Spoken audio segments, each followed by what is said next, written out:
अस्सलामु अलैकुम वरहमतुल्लाहि वबरकातुहू। आइए हम ईद की नमाज़ का प्रैक्टिकल तरीका सीखते हैं और जल्दी आपको बताने की कोशिश करते हैं कि ईद की नमाज़ कैसे अदा करना। सबसे पहले जब आप खड़े होंगे तो नियत करेंगे। नियत करने के बाद आप हाथ को उठाएंगे और कहेंगे अल्लाहु अकबर। ये नमाज़ शुरू हो गई। ये तकबीर तहरीमा है।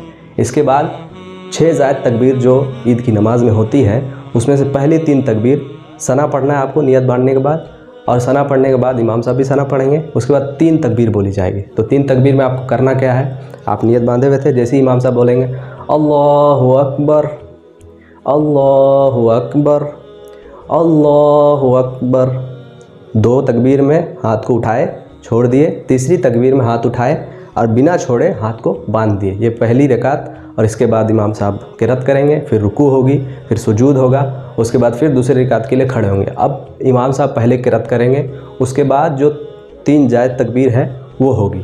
इमाम साहब क़िरात कर चुके, सूरह मिला चुके, अब इमाम साहब 4 तकबीर बोलेंगे। तो अब 4 तकबीर जब इमाम साहब बोलेंगे तो हमें किस तरीके से करना है अब देखें।